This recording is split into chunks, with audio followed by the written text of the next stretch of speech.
गिरी।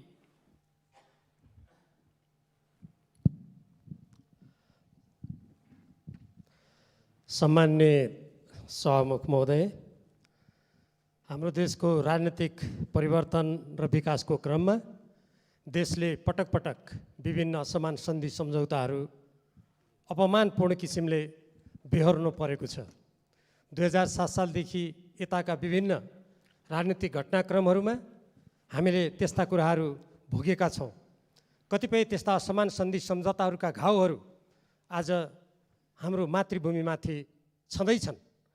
त्यसै कारण जति बेला हामीले संविधान सभाबाट संविधान निर्माण गरेका थियौँ, त्यहाँ सर्वसम्मतबाट संविधान सभामा रहनुभएका सबै राजनीतिक दलका नेताहरू र संविधान सभाका सदस्यहरूबाट हामी अब उपरान्त असमान सन्धि सम्झौताहरूलाई पुनरावलोकन गर्छौँ। समानताको आधारमा सार्वभौम नेपाली जनताको शिर ननिहुरने गरी हामी अरू देशहरूसँग सार्वभौम समानताको आधारमा ती सम्झौताहरू गर्छौँ भनेर संविधान मार्फत हामीले बाचा गरेका छौँ। त्यस्तै हामीले स्वतन्त्र परराष्ट्र नीतिको अवलम्बन गरेका छौँ। संयुक्त राष्ट्रसङ्घको बडापत्र, असंलग्नताका सिद्धान्तहरू, पञ्चशीलका सिद्धान्तको मान्यताको आधारमा हाम्रो परराष्ट्र नीति सञ्चालन हुनेछ भन्ने कुरा राज्यका निर्देशक सिद्धान्तमा स्पष्ट रूपमा उल्लेख गरिएको छ। तर हाम्रो देशमा जुन जुन बेला राजनीतिक परिवर्तन हुन्छ, सरकारहरू परिवर्तन हुन्छन्, देशको सार्वभौम सत्ता, स्वाधीनता, नेपाली जनताको स्वाभिमान ओझेलमा पर्ने गरी विभिन्न कोणबाट फेरि त्यस्तै प्रकारका सन्धि सम्झौताहरूका चर्चा हुने गरेका छन्। कतिपय अवस्थामा त्यस्ता सन्धि सम्झौता गर्नको लागि सरकार नै अग्रसर हुने गरेका घटनाहरू हामी बेहोर्दै आएका छौँ। यो प्रसङ्ग भर्खरै यो प्रतिनिधि सभासँग सम्बन्धित र विभिन्न राजनीतिक दल सरकारसँग सम्बन्धित एउटा सम्झौताको चर्चा सुन्नमा आएको छ। फेरि त्यो हो अमेरिकी मिलेनियम च्यालेन्ज कर्पोरेसनसँगको नेपाल सरकारले गरेको सम्झौता। म यहाँबाट सम्मान्य सभामुख महोदय, यो सम्मानित सदन र सम्पूर्ण देशभक्त नेपालीहरूलाई भन्न चाहन्छु, त्यो सम्झौता जुन प्रतिनिधि सभामा प्रस्तुत भएको छ त्यो सँगसँगै अरू थुप्रै गोप्य सम्झौताहरू भएका छन्। मैले तत्कालीन नेपाल कम्युनिस्ट पार्टी नेकपाबाट गठित पूर्व प्रधानमन्त्री झलनाथ खनालजीको संयोजकत्वमा जुन कार्यदल बनेको थियो, त्यहाँ रहँदा धेरै जस्तो सम्झौताहरू पढ्ने अवसर पाएँ। तर केही सम्झौताहरू अझै प्राप्त हुन सकेनन्।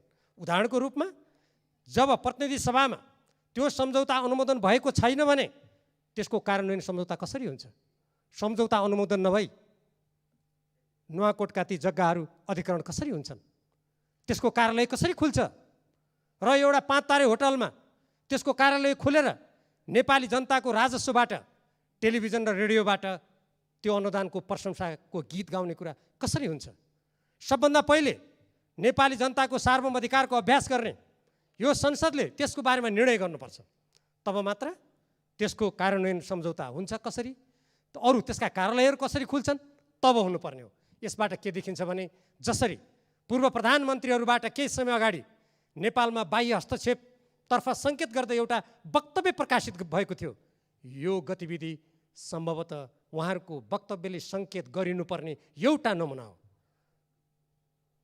मिलेनियम च्यालेन्ज कर्पोरेसनसँग भएको त्यो सम्झौताका प्रत्येक दफाहरूको अध्ययन गर्दा सर्वप्रथम नेपाल कुनै पनि सामरिक अर्थ लाग्ने गरी न राजनीतिक न सैनिक गठबन्धनमा सामेल हुन सक्छ भन्ने कुरालाई संविधानले जसरी रोकेको छ।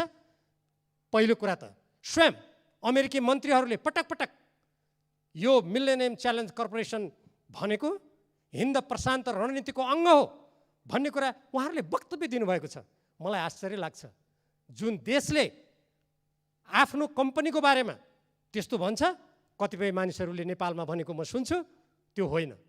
अमेरिकन मन्त्रीहरू आधिकारिक हुन् कि त्यसको कुनै व्याख्याता नेपालमा बस्ने कुनै नेपाली त्यसको व्याख्याता हुनसक्छ? पहिलो कुरा। दोस्रो कुरा, देशमा भएका कतिपय व्यवस्थाहरू नेपालको संविधानसँग बाँच्छन्, नेपालको कानुनसँग बाँच्छन्।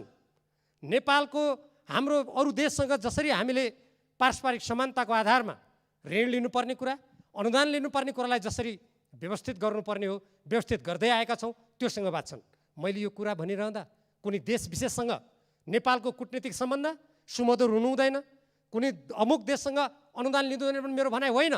हामी चाहे अमेरिकासँग लिउँ, चाहे हाम्रा छिमेकी भारत चीनसँग लिउँ, वा हामी अरू कुनै देशसँग लिउँ, त्यो हामी नेपाली जनताको सार्वभौम अधिकारमाथि आँच पुर्याउने किसिमको हुनु हुँदैन। कुनै प्रकारको सामरिक गठबन्धनमा त्यसले हामीलाई घिसार्ने किसिमको हुनु हुँदैन। 1962 मा हाम्रा दुई छिमेकीको बिचमा लडाइँ भयो।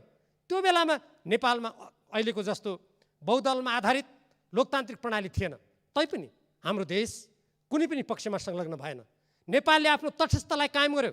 आज हामी विभिन्न राजनीतिक दल, जनताबाट निर्वाचित, जनताप्रति उत्तरदायी, यो देशको स्वाधीनता मातृभूमिको रक्षाको लागि शपथ खाएका कटिबद्ध नेताहरू र प्रतिनिधि सभाका सदस्यहरू छौँ। यस्तो स्थितिमा मिलेनियम च्यालेन्ज कर्पोरेसनसँग सम्बन्धित कागजातहरू यो प्रतिनिधि सभामा सबै पेश गरिएका छैनन्। एउटा सम्झौता मात्रै पेश गरिएको छ। सम्झौता अनुमोदन नहुँदै तत्कालीन मन्त्रीबाट कार्यान्वयन सम्झौता जुन गरिएको छ त्यसको प्रतिलिपि यहाँ पेश गरियोस्। प्रतिनिधि सभाका सम्पूर्ण सदस्यहरूले त्यसको अध्ययन गर्न पाउनुपर्छ। त्यति मात्र होइन, त्यो सँगसँगै गरिएका अरू थुप्रै सम्झौताका प्रतिलिपिहरू छन्। ती प्रतिलिपिहरू प्रतिनिधि सभाका प्रत्येक सदस्यहरूले अध्ययन गर्न पाउनुपर्छ। हामी कुनै पनि देशसँग सुमधुर सम्बन्ध कायम राख्न चाहन्छौँ, तर देश ठुलो हुन सक्दछ, सानो हुन सक्दछ। हाम्रो सार्वभौम सत्ता कसैको भन्दा सानो हुन सक्दैन। हामी समानताको आधारमा, पारस्परिक हितको आधारमा आफ्नो कूटनीति र अन्तर्राष्ट्रिय सम्बन्ध सञ्चालन गर्न चाहन्छौँ। त्यसकारण अहिले जुन मिलेनियम च्यालेन्ज कर्पोरेसनसँगको सम्झौताको बारेमा फेरि चर्चा भएको छ, म सम्मान्य सभामुख मार्फत सम्पूर्ण प्रतिनिधि सभाका मान्य सदस्यहरू समक्ष हामी कुनै पनि देशबाट कुनै रकम लिएर कालान्तरमा हाम्रो देशको भूमि अनन्तकालको लागि कम्पनीको नाममा कुनै देशको अधीनमा जाने, प्रसारण लाइनको नाममा त्यो प्रसारण लाइन अनन्तकालसम्म कुनै देशको अधीनमा जाने, सम्पूर्ण बौद्धिक सम्पत्तिमाथि नेपालको कुनै पनि अधिकार नहुने। भर्खरै अमेरिकी राजदूत महोदयबाट एउटा टेलिभिजन अन्तर्वार्तामा यो हाम्रो अनुदान होइन लगानी हो भनेर उहाँ स्वयंले भनेको कुरा प्रसारित भएको छ। लगानी हुन सक्दछ कुनै पनि देशको, मेरो त्यसमा आपत्ति होइन। हाम्रो अन्तर्राष्ट्रिय लगानी सम्बन्धी कानुन छ, व्यवस्था छ, प्रणाली छ। त्यो प्रणाली अन्तर्गत त्यो कुरा हुन सक्दछ, तर हाम्रो संविधानमाथि कुनै अरू देशको कानुन माथि हुन सक्दैन। आजसम्म भएका विभिन्न द्विपक्षीय सम्बन्धमा अनुदान या ऋणका कुराहरू के यो प्रतिनिधि सभामा अनुमोदित भएका छन्? के त्यसलाई यहाँ पेश गरिएको छ? कतिपय मान्छे भन्छन् होइन, यस सम्बन्धी कुराहरू कतिपय अन्तर्राष्ट्रिय कानुनबाट निर्दिष्ट हुनुपर्ने हुनाले त्यो भएको। म कानुनको विद्यार्थी पनि हो। सभामुख महोदय, यहाँ भएका सबै मान्य सदस्यहरू स्वयं कानुन निर्माता हुनुहुन्छ। हामीलाई थाहा छ कतिपय त्यस्ता अनुदान र अन्तर्राष्ट्रिय सम्झौताहरूमा कुनै विवाद भयो भने त्यसलाई अन्तर्राष्ट्रिय कानुनबाट मतभेदहरू सुल्झाउने प्रणाली छ, त्यो हामीले बुझेका छौँ। तर त्यसको अर्थ नेपालमा एउटा कार्यालय खोलेर नेपाल सरकारको सचिवलाई त्यसको निर्देशक समितिको प्रमुख बनाएर निजले कुनै विदेशीको कम्पनीबाट दैनिक निर्देशन लिनुपर्ने कुरा कुनै स्वाभिमानी स्वतन्त्र स्वाधीन देशलाई सुहाउने कुरा होइन। त्यस्तै गरेर हामीले जे जति कुराहरू अहिलेसम्म यस्ता कुराहरू अगाडि बढाएका छौँ, यी कुराहरू हामीले आफ्नो देशको हितलाई सर्वोपरि राख्नुपर्दछ। कतिपय मानिसहरूले भन्नुभयो जस्तो यो अनुदानबाट देशको कायापलट हुन्छ, म यहीँबाट निवेदन गर्न चाहन्छु। आज अरबौँ रुपियाँ हाम्रो देशमा सदुपयोग भइरहेको छैन। कैयौँ कम्पनीहरूले तिर्नुपर्ने अरबौँ रुपियाँ राजस्व तिरेका छैनन्। हामी आफ्नो देशको स्रोत नहेर्ने अनि यो मातृभूमिको स्वाधीनता, स्वतन्त्रता, अखण्डता, हाम्रो आफ्नो भूमिको रक्षाको कुरालाई गौठ ठानेर कसैको पैसालाई देखाएर विकासको नारालाई जनतालाई भ्रममा पारेर उरालेर दीर्घकालीन रूपमा नेपालको अस्मिता स्वाधीनतालाई खतरामा पार्ने काम कुनै गरिन्छ भने त्यो सदाका लागि इतिहासमा कलङ्कित हुन्छ। त्यसकारण सम्मान्य सभामुख महोदय, सर्वप्रथम त मिलेनियम च्यालेन्ज कर्पोरेसनसँग भएका मूल सम्झौतासँगै भएका अरू सबै सम्झौताहरू यहाँ प्रस्तुत गरियोस्। नेपाली जनताले त्यो थाहा पाउने अधिकार छ, त्यो प्रतिनिधि सभाका प्रत्येक सदस्यले थाहा पाउने अधिकार छ। र त्यसको साथसाथै त्यहाँ भएका नेपालको राष्ट्रिय हित, स्वाधीनता, स्वतन्त्रता, स्वाभिमान र नेपालको स्वतन्त्र परराष्ट्र नीति विपरीतका प्रावधानहरू संशोधन नभई, परिवर्तन नभई यदि त्यो सम्झौता गरियो भने त्यो राष्ट्रघात हुनेछ। त्यो नेपाली जनताले विगतमा जे जति असमान सन्धि सम्झौता बेहोरेर आजसम्म बाह्य हस्तक्षेपका अनेक श्रृङ्खलाहरूबाट पीडित हुनु परेको छ, त्यो श्रृङ्खलाको पुनरावृत्ति फेरि हुनेछ। त्यसकारण आज हामी सचेत जनताबाट निर्वाचित देश र जनताप्रति उत्तरदायी राजनीतिक दलहरू, त्यो राजनीतिक दलबाट निर्वाचित सरकार स्वयं हामी जनप्रतिनिधिहरूले यसमा गम्भीर भएर सोच्नुपर्छ र तदनुरूप सरकारले पनि गम्भीर भएर जिम्मेवारीपूर्वक सोचेर त्यहाँ रहेका ती प्रावधानहरूलाई हटाएर संशोधन गरेर यदि अनुदान हो भने त्यो निस्वार्थ अनुदान हुनुपर्छ। त्यो कुनै सामरिक कुरासँग जोडेर आउनु हुँदैन। त्यो कुनै हाम्रो देशको कानुन मिच्ने, हाम्रो स्वाधीनतालाई कमजोर बनाउने, हामीले कसैबाट निर्देशित हुनुपर्ने, हाम्रो भूमि कब्जा हुने एउटा कम्पनीको अधीनमा भन्ने बेला 5 वर्ष भनिएको छ। मैले त्यसका अरू प्रावधानहरू हेरेँ, त्यो अनन्तकालसम्म जहाँ जहाँ त्यो प्रसारण लाइन जान्छ त्यो भूमि एउटा कम्पनीको कब्जामा जान्छ, त्यो प्रसारण लाइनमा नेपाल सरकारले त छुनुसम्म पाउँदैन। म ती प्रावधानहरू यो सम्मानित सदनमा मलाई अनुमति दिइयो भने म पढेर सुनाउन सक्छु। त्यसकारण सम्माननीय सभामुख महोदय, म गम्भीरतापूर्वक अनुरोध गर्न चाहन्छु, हामी सबभन्दा पहिले सरकारको कर्तव्य, हामी जनप्रतिनिधिको कर्तव्य यो देशलाई, यो देशको स्वाभिमानलाई रक्षा गर्ने हो। आज चीन, भारत, अमेरिका देशका कुनै पनि संसारका मुलुकहरू सबभन्दा पहिले आफ्नो राष्ट्रिय हित हेर्छन्। राष्ट्रिय हितको अधीनमा, राष्ट्रिय स्वार्थको अधीनमा राजनीतिक दलका स्वार्थहरू हुन्छन्, व्यक्ति नेताहरूका स्वार्थ हुन्छन् र प्रत्येक राजनीतिक कर्मीका स्वार्थ हुन्छन्। हाम्रो देशमा विगतमा त्यो कुरालाई व्यावहारिक रूपमा, प्रभावकारी रूपमा कार्यान्वयन नगर्दा हामी धेरै प्रताडित भइसक्यौँ। अब आजको हाम्रो पुस्ता र भोलि आउने पुस्ता यसरी प्रताडित हुन नपरोस्, यसतर्फ हामी सबैले गम्भीर रूपमा सोचौँ, बुझौँ र देशको हितलाई सर्वोपरि राखेर मात्रै पाइला चालौँ भनेर म सम्माननीय सभामुख महोदय मार्फत नेपाल सरकार र सम्बन्धित सबैलाई हार्दिक आग्रह गर्न चाहन्छु। धन्यवाद।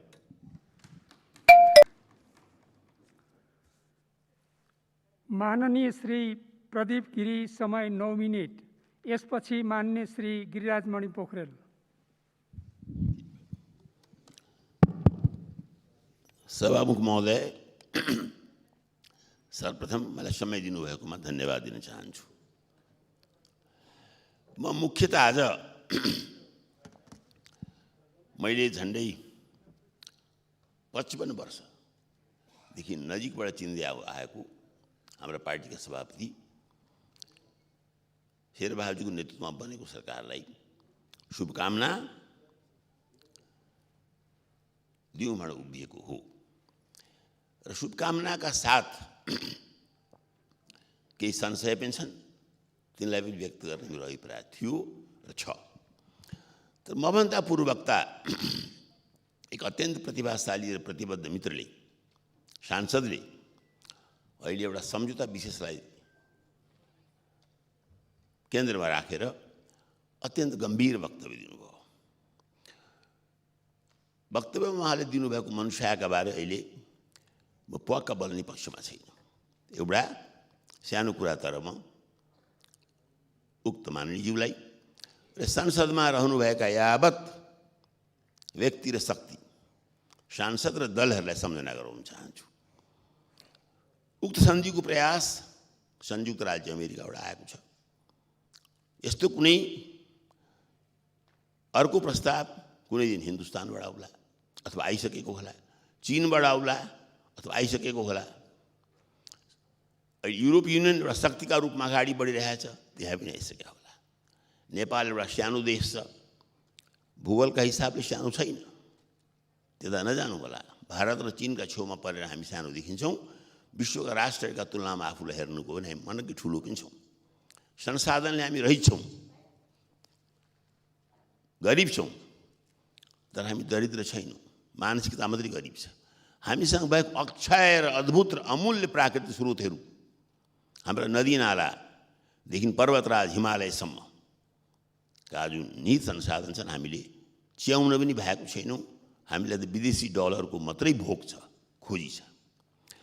यो ठुलो सांस्कृतिक विषय छ, राजनीतिक विषय मात्र छैन। तर त्यता जाने समयले मलाई छैन। अहिले म के भन्न चाहन्छु भने भारत, चीन, संयुक्त राज्य अमेरिका, अर्को शक्तिका रूपमा आकाङ्क्षी अनेकानेक राष्ट्र, युरोप युनियनदेखि जापानसम्म, ती देशमा विदेश नीतिका सिलसिलामा यत्रो ज्यादा तथ्यहीन र उग्र मतभेद हुन्छ। सानो प्रश्न छ मेरो। चाहे अमेरिका हेर्नुहोस्, चाहे भारत हेर्नुहोस्, चाहे चीन हेर्नुहोस्, ठिक छ, बेठिक छ, उनीहरूको जे दृष्टिकोण छ, नेपालप्रति आफ्नो दृष्टिकोण छ। त्यो ठिक छ कि बेठिक छ भन्दिनँ, ज्यादा बेठिक नै होला। तर बेठिक किन छ भने हामी नेपालीले आज राजनीतिक दलको यत्रो दबदबामा, चकचकीमा, देशमा लोकतन्त्र होइन, ज्यादातर दलतन्त्र चलिरहेको बेलामा पछिल्लो सर्वोच्च अदालत अपवादको रूपमा आएको छ। यो दलतन्त्रका माझमा हाम्रा सरोकारवाला दलहरू किन साझा विदेश नीति बनाउन सक्दैनन्? पूर्व वक्ता माननीयले जस्तै सारगर्भित कुरा भन्नुभए पनि यो सम्झना राख्न आवश्यक छ, जबसम्म मुलुकका सरोकारवालाहरू, मुलुकका सबै दलहरू र साझा विदेश नीतिका प्रति प्रतिबद्ध हुँदैनन्, हामीहरूमध्ये प्रत्येकले एकअर्कालाई तल देखाएर, उँचा देखाएर मुखको तितो मात्रै पोख्छौँ। अहिले यस खास सन्धिका बारे म टिप्पणी गर्न चाहन्न। हामी आत्मनिर्भर बन्दाखेरि हामी विदेशी सहायता बिना पनि बन्न सक्छौँ। हामीले हाम्रा देशका संसाधनलाई माल पाएर चाल्न पाएको शैलीमा अगाडि बढाइरहेको छौँ। कोही अपवाद छैन, कुनै मन्त्री अपवाद छैनन्, कुनै प्रधानमन्त्री अपवाद छैनन्। उनीहरूले आफ्नो आत्माभित्र चियाएका छैनन्, मुलुकभित्र हेरेका छैनन्, बाहिर बाहिर बाहिर मात्र हेरेका छन्, लिने कुरोमा पनि दिने कुरोमा पनि। यो विषयका लागि उभिएको थिइनँ, तर बडो विचारोत्तेजक ढङ्गबाट जिम्मेदार नेकपा एमालेका मित्रले यो कुरा भन्नुभएपछि मलाई ती कुरा भन्न मन लाग्यो। र यो लामो समयदेखि बारम्बार विभिन्न मञ्चबाट भनिराखेको छु, पहिले हामी साझा दृष्टिकोण बनाऊँ भारतका प्रति, चीनका प्रति, अमेरिकाका प्रति, अनि कुन सन्धि खारेज गर्ने, कुन नगर्ने, कुन नराख्ने गरौँला। यो राष्ट्रिय नीतिको प्रश्न हो सभामुख महोदय। म उभिएको मूल कारण के थियो भने प्रधानमन्त्री शेरबहादुरलाई शुभकामना र बधाई पनि दिन, सँगसँगै उहाँलाई सम्झना गराउन, सानो कुरा सम्झना गर्नु होला। दोस्रो जनआन्दोलनको उपलब्धि, दोस्रो आन्दोलनको जनादेशका बेलामा हाम्रा तत्कालीन पार्टी सभापति गिरिजाप्रसाद कोइराला प्रधानमन्त्री हुनुहुन्थ्यो। उहाँको नेतृत्वमा नै 64 को अन्तरिम संविधान बन्यो। त्यस अन्तरिम संविधानका वाहक परिचालक संवाहक को थिए त? सबै त्यो अनुहार मोटामोटी रूपमा अहिलेको सरकारमा सामेल छन्। दीर्घकालीन सशस्त्र जनसङ्घर्ष थाल्नु भएर अन्ततः 12 बुँदे सम्झौतामा पुग्नुभएका नेकपा माओवादीका नेता, सभामुख समेत त्यस्ता नेतृत्वमध्ये हुनुहुन्थ्यो। मधेस आन्दोलनका नाउँमा अन्तरिम संविधानलाई चुनौती दिने अर्का नेता एमाले पनि सहयात्री थियो। तर एमालेको त्यस समयको नेतृत्व र कदाचित अहिले पनि कार्यकर्ता पङ्क्तिमा टाउको गन्दा सांसदभन्दा बढी हैसियत राख्ने वर्तमान यस गठबन्धनका सहयोगी पूर्व प्रधानमन्त्री कमरेड माधव नेपाल सबै यहाँ छन् अहिले। र सँगसँगै दलको तानाशाहीभन्दा माथि उठेर विवेक प्रयोग गर्ने कतिपय स्वतन्त्र सांसद पनि। तर किन यो गठबन्धन किन? पञ्चायत कालमा चल्थ्यो मिलिजुली खान होइन भने यस गठबन्धनका प्रत्येक स्टेक होल्डरले, प्रत्येक सहभागीले छातीमा हात राखेर सम्झिनु पर्यो, गणतन्त्रको घोषणापछि अथवा संविधानको निर्माणपछि पनि बितेका वर्षहरूमा किन आम जनतालाई लागेन बल्ल हाम्रो पालो आएछ। लाखौँको रूपमा चप्पल लगाएर सडकमा उत्रिने नेपाली जनतालाई किन लागेन एहे अब त नयाँ नेपालको सुरुवात भएछ। यस मोर्चाका सबै सङ्गठकले, खास गरी अध्यक्ष प्रचण्डले, नेता बाबुराम भट्टराईले, उपेन्द्र यादवले, आदरणीय कमरेड माधव नेपालजीले सबैले सोच्नु पर्यो विगत 10 वर्ष कसरी गएछ त? यो सपनै सपनामा गयो? के भएको थियो त? मैले यो व्यङ्गात्मक शैलीमा भनेको छैन, स्वप्नद्रष्टामध्ये म पनि हो। मुख्य कुरो के थियो माग? उर्दूमा एउटा प्रसिद्ध राम्रो कविता छ, पाकिस्तानको समस्यालाई लिएर त्यहाँका कवि फैज अहमद लेखेको, जुन बिहान होला भने हिँडेथ्यौँ हामी त्यो बिहान त्यो रहन्छ। अर्कै पो समय आएछ त। हिंदी के कविले भनेका छन्, कहाँ तो वादा था चिराग हर घर के लिए, लेकिन पूरे शहर को भी चिराग मैसर नहीं। बडा आम जनतामा जुन असन्तोष आएको छ, नागरिक आन्दोलन फेरि तात्तै हिँडेको छ, त्यसलाई बिर्सेर सर्वोच्च अदालतका विगतका 2 फैसलामा रमाउने काम नगर्नुहोस्। सङ्घीय राज्यको नारा मधेसवादी पार्टीले उठाएको थियो, त्योभन्दा पहिले नेपाली काङ्ग्रेस प्रजातान्त्रिकले प्रस्ताव गरिसकेको थियो। तर आज पनि सङ्घीय राज्य कागजमा सीमित छ। सम्झना गराउन चाहन्छु, सरकार जसको बनोस्, कोभिडको प्रतिकारमा स्थानीय सरकारले प्रशस्त काम गरेको छ। स्थानीय सरकारलाई कसरी शक्तिशाली बनाउनुहुन्छ यस विराट मोर्चाले सफल गरोस्। ठिक त्यस्तै अहिले पनि सङ्घीय राज्यलाई चाहिने खालको निजामती ऐन, प्रहरी ऐन बनेको छैन। यो सरकारले त्यो काम गरोस्। कोभिडका बारेमा खोप खोप खोप भनेर प्रधानमन्त्रीले भनिसक्नुभयो, त्यसको लागि उहाँलाई धन्यवाद छ। तर साथीहरूमा जुन एक प्रकारको असन्तोष, निराशा सत्ताधारी पङ्क्तिमा आइरहेछ, त्यसमा उहाँले ध्यान दिनुपर्छ। यो अवश्य हो कि वर्षौँदेखि बिग्रिएको व्यथिति एकै दिनमा केही गर्न सकिँदैन। त्यस्तै हामीले प्रधानमन्त्री वा सरकारको बारे फैसला गर्दा 100 दिनलाई हनीमुन भन्छन्, त्यसलाई पनि ध्यान दिनुपर्छ होला। मुख्य कुरो हाम्रो लक्ष्य के हो, हाम्रो मन्जिल के हो? मुख्य लक्ष्य र मन्जिल पनि के छ भने हामीले बडो सकस गरेर, बडो प्रयास गरेर यस संविधानलाई जोगाएका छौँ। याद रहोस् सभामुख महोदय, म तो एक्लो सांसद हो नेपाली कांग्रेसभित्रबाट जसले यस संविधानका अन्तर्विरोध, यस संविधानको विसङ्गति, यहाँसम्म कि भाषागत त्रुटि समेतसँग आपत्ति जनाएर संसदको अन्तिम दिनमा मैले बहिष्कार गरेको थिएँ। मेरो हस्ताक्षर छैन संविधानमा। तर हाम्रो पार्टीभित्र अन्यमनस्क हुँदाहुँदै पनि यो संविधान बहाली हुनुपर्छ, संसद बहाली हुनुपर्छ भनेर कदाचित अत्यन्त ज्यादा तर गर्नेहरूमध्ये हामी केही साथीहरू थियौँ। किन त्यसो गर्नु पर्यो? मलाई लाग्यो संविधानमा जे त्रुटि भए पनि संसद सार्वभौम संसद स्थापना भइसकेपछि सार्वभौम संसदका माध्यमबाटै मधेसको, जनजातिको, दलितको, महिलाको, अन्य सीमान्तरित समूहको समाधान गर्नुपर्छ। समाधान गर्नै पर्छ, संसदबाटै गर्नुपर्छ, यस संविधानका माध्यमबाटै गर्नुपर्छ। त्यसैले प्रधानमन्त्रीको एकातिर दिनानुदिनका समस्या छन्। उदाहरणका लागि खोपको कुरा आयो। हो, खोप खोप खोप चाहिँ नै आवश्यकता हो। त्यति मात्र होइन, त्यतिकै महत्त्वपूर्ण कुरा त सुशासन। सुशासन शब्दको व्यापक अर्थ छ। तर सुशासन नहुने, बेलामा खोप नआउने, संविधानले बारम्बार चुनौती पाउने विगत प्रधानमन्त्री नै सही, भूतपूर्व प्रधानमन्त्री नै सही, उहाँले संविधानसँग खेलवाड गर्ने यत्रो आत्मविश्वास कहाँबाट ल्याउनु भयो? उहाँ पनि राजनीति गरिरहेका मान्छे हो, यस कारण ल्याउनु भयो, चाहे उहाँकै कारणले सही। उहाँलाई थाहा थियो आम जनता सरकारसँग, राज्यसँग, यो संविधानको कारणसँग सन्तुष्ट छैनन्। त्यसैले म यस सरकारलाई, यस सरकारका प्रमुखलाई, प्रधानमन्त्री शेरबहादुरजीलाई र यस सरकारलाई सहयोग गर्छौँ, भर्थे गर्छु भनेर भर्थे गर्दै हिँड्नुभएका अन्य नेताहरूलाई के भन्न चाहन्छु भने पहिली एकातिर खोपलाई सम्झिनुहोस्, एकातिर आम जनताले दिनानुदिन भोग्नु परेका समस्या सम्झिनुहोस्, त्यसलाई प्राथमिकतामा राख्नुहोस्। र अन्तमा एउटा बडो शब्द प्रचलनमा थियो, सभामुख महोदयले पनि शब्द बडो प्रयोग गर्नु होला, फ्युजन फ्युजन फ्युजन।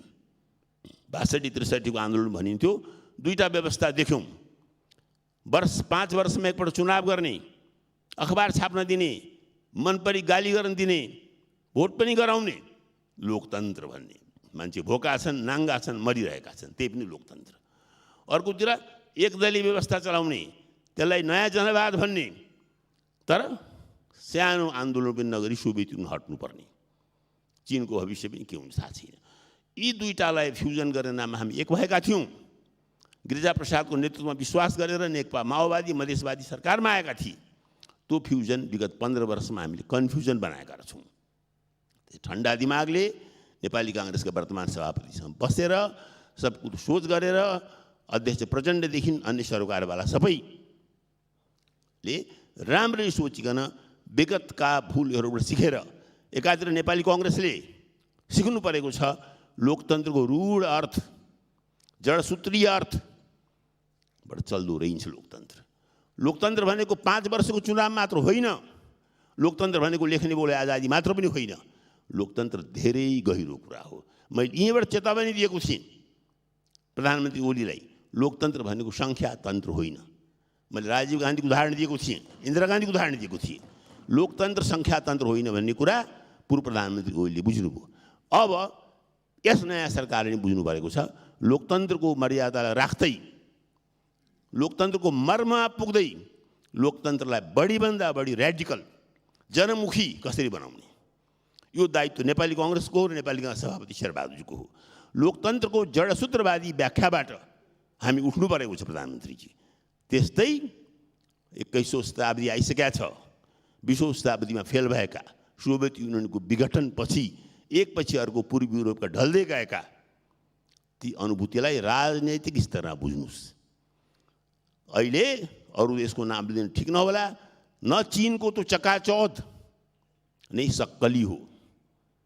5-10 वर्षमा हामी रहन्न होला, त्यसको नक्कलीपना त्यसरी नै थाहा हुन्छ जसरी सोभियत युनियन गराम गुरुङ भएर पायो।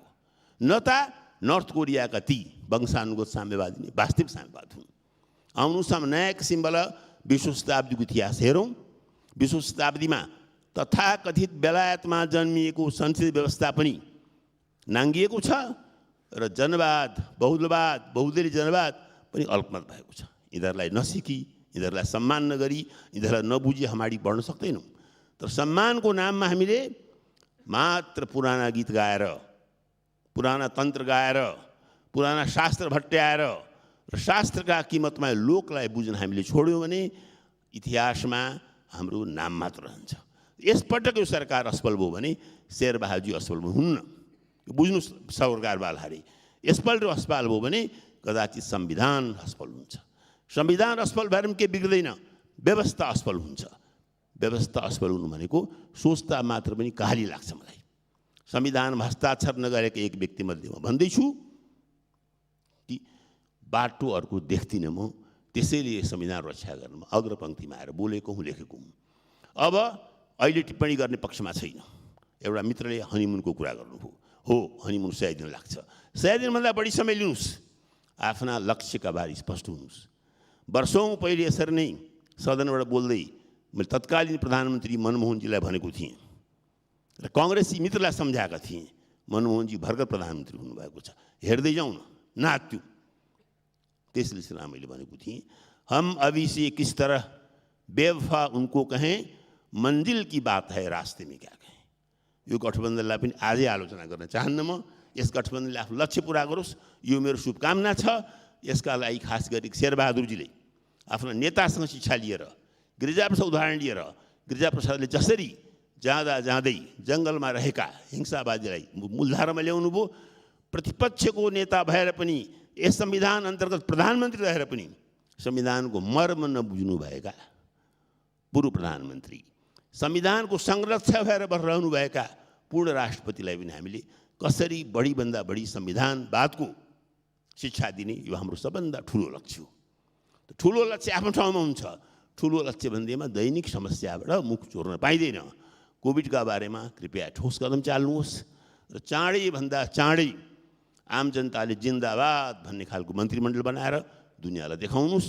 मेरो हार्दिक धन्यवाद छ। यो सरकारको सफलता, यो सरकारको नेतृत्वमा चुनाव होस् भन्ने अभिलाषालाई म शब्दमा व्यक्त गर्न सक्दिनँ। सभामुखका माध्यमबाट यस सरकारलाई म एउटा सुनाउन चाहन्छु। धन्यवाद सभामुख महोदय।